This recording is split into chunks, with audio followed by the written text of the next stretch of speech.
सीमा हैदर के सामने तमाम इदारे घुटने टेक कर बैठ गए और जो आदेश सीमा हैदर जारी कर रही है हो रहा है। तो अस्सलाम वालेकुम दोस्तों, उम्मीद करता हूँ आप सब खैरियत से होंगे और अपनी लाइफ बहुत अच्छे तरीके से एंजॉय कर रहे होंगे। मेरी दुआ है कि हमें देखने वाले जहाँ भी रहें खुश रहें, आबाद रहें। और इसी दुआ के साथ मैं आज की वीडियो करता हूँ आगाज़। तो दोस्तों, मेरा आज का टॉपिक है कि क्यों कर गुलाम हैदर को अब तक भारत सरकार वीज़ा नहीं दे रही है,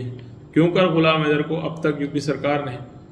उसके बच्चों से दूर रखा हुआ है, क्यों उसकी अब तक बात नहीं कराई गई, और मोमिन मलिक सर ने कितने केस मजीद दायर किए हैं और मोमिन मलिक सर मजीद क्या कानूनी कार्रवाई करने वाले हैं। तो दोस्तों, मेरी वीडियो फुल वॉच कीजिएगा, आपसे दरख्वास्त है मेरी। तो दोस्तों, आगे चलते हुए मैं ये बात करता हूँ कि गुलाम हैदर को अब तक वीज़ा नहीं जारी किया गया और ना ही गुलाम हैदर की अब तक गुलाम हैदर के मासूम बच्चों से बात कराई गई। तो दोस्तों, जो एक बाप 2 साल से पिछले अपने बच्चों के खातिर तड़प रहा है, तरह तरह की गुजारिशें कर रहा है, बार बार हाथ जोड़ता है, रोता है कि मेरे बच्चों से मेरी बात करा दी जाए, मेरे बच्चे मुझे दिलवा दिए जाएं। तो दोस्तों, इस सारे मामले में गुलाम हैदर का क्या कसूर कि जो एक गैरतमंद आदमी अपनी बीवी बच्चों को खुश रखने के लिए सऊदी अरब गया और ताकि उसके बच्चों का मुस्तकबिल बेहतर हो जाए, मगर दोस्तों उसको क्या हासिल हुआ?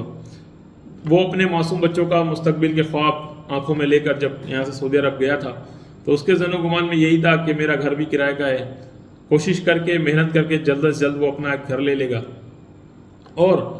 जब वो अपना घर कर लेगा तो उसके बाद वो यहीं कराची में आके कुछ पैसे जमा करके कुछ अपना कोई ऐसा सिस्टम कर लेगा कि जिससे उसका सिस्टम अच्छा चलता रहे। क्योंकि दोस्तों, कराची जैसे शहर में सबसे पहले अपना घर अगर हो तो हर किसी के लिए ये सोच होती है कि अगर कराची जैसे पाकिस्तान के शहर के अंदर अगर अपना घर हो जाए तो कुछ आसानी हो जाएगी, कुछ मुस्तकबिल के मामला बेहतर हो जाएंगे। तो दोस्तों, यही ख्वाब लेके गुलाम हैदर सऊदी अरब गया था और जब वो वापस लौटा तो उसके वापस लौटने से पहले ही गुलाम हैदर के वो तमाम ख्वाबात चकनाचूर हो चुके थे, जो कि उसकी बीवी, उसकी धर्म पत्नी की तरफ से उसके ख्वाब चकनाचूर किए गए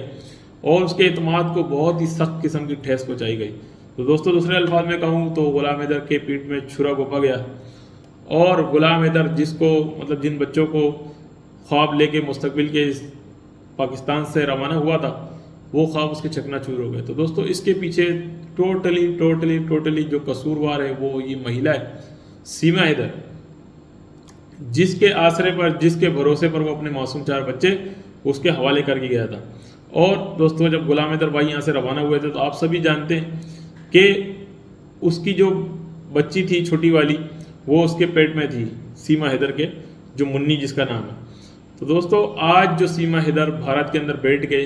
जो ड्रामा रचा रही है, जो कुछ कर रही है, वो किसी से कोई ढका छुपा नहीं है। एक मासूम बच्ची जो कि सीमा हैदर ने अडॉप्ट की है,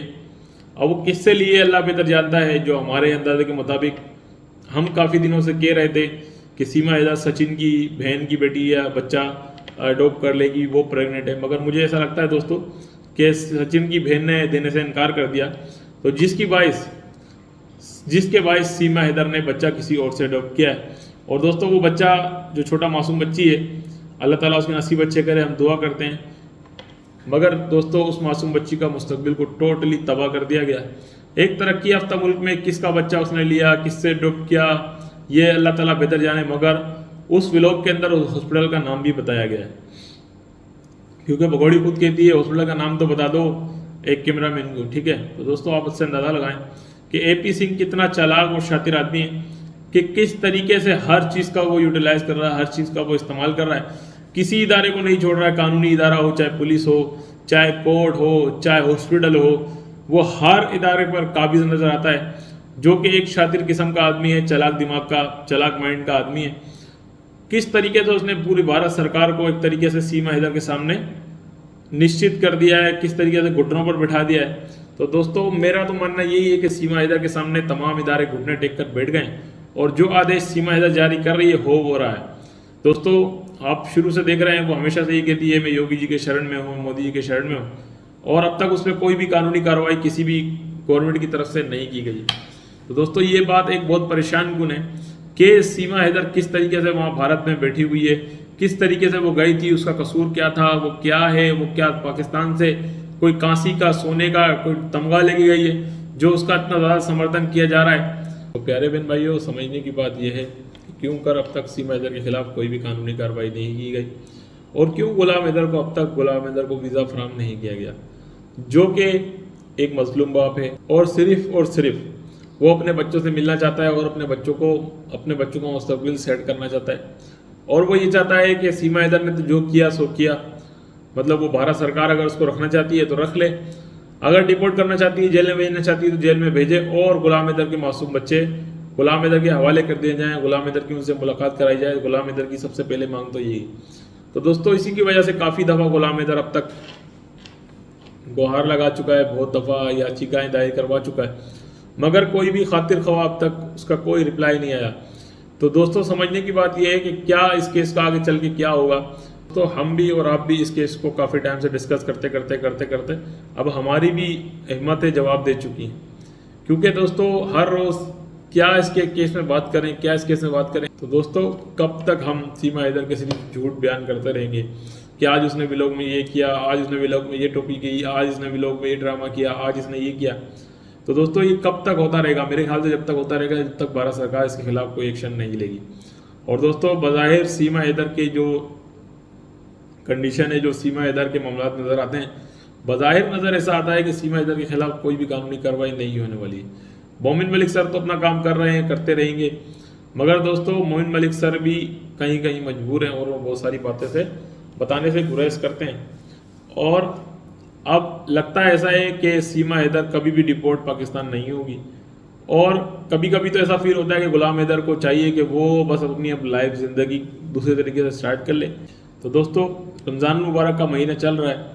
हम हमेशा गुलाम हैदर के लिए, आप और हम जितने भी बहन भाई, हम दुआ करते रहते हैं कि गुलाम हैदर के बच्चे गुलाम हैदर को मिल जाए। तो दोस्तों इसके साथ साथ गुलाम हैदर की उम्मीदें ख़त्म होती जा रही हैं कि वो कभी अपने बच्चों से मुलाकात कर सकेगा या कभी उसके बच्चे उसके हवाले किए जाएंगे। तो दोस्तों एक तरक्की याफ्ता मुल्क के अंदर गुलाम हैदर के मासूम 4 बच्चे फंसे हुए हैं और जो सीमा हैदर है वो अपने घटिया कामों पे, घटिया हरकतों पर डटी हुई है और ये कह लें कि वो अब तक बिल्कुल महाज पर डटी हुई है, उसको किसी किस्म का ना कोई डर है ना कोई खौफ है। और प्यारे बहन भाइयों, इसके साथ साथ सीमा हैदर ने एक बच्चा जो एडॉप्ट किया है उसका भी मुस्तकबिल दाव पर है, उसका भी भविष्य ख़राब है। तो मैं भारत सरकार से अपील करता हूँ, सीमा हैदर ने जिसका भी बच्चा लिया है उसका DNA कराकर उसको बच्चा वापस किया जाए, क्योंकि जिस औरत ने अपने मासूम 3-4 बच्चों की ज़िंदगी तबाह कर दी है, वो किसी के बच्चे को क्या पाल के मुस्तकबिल देगी, क्या फ्यूचर देगी। तो दोस्तों इसने जो 4 बच्चे थे गुलाम हैदर के, उनको तो ये चौथे मुल्क लेके गई है, चाहे उसको पता नहीं 10 मुल्क घुमाएगी या क्या करेगी। तो मैं उम्मीद करता हूं कि भारत सरकार इसका जल्द से जल्द नोटिस ले ले, क्योंकि अब गुलाम हैदर का बेचारे का सब्र का पैमाना लबरेज हो चुका है और बहुत मुश्किल है गुलाम हैदर को इस बात के लिए आमादा करना कि वो अब मज़ीद सब्र करे। तो दोस्तों इसी उम्मीद के साथ कि गुलाम हैदर के बच्चे मिल जाएंगे और गुलाम हैदर से बच्चों से बात हो जाएगी, इसी उम्मीद के साथ आज वीडियो करता हूँ अख्ताम। फिर मिलेंगे किसी नेक्स्ट वीडियो में। अल्लाह हाफिज़।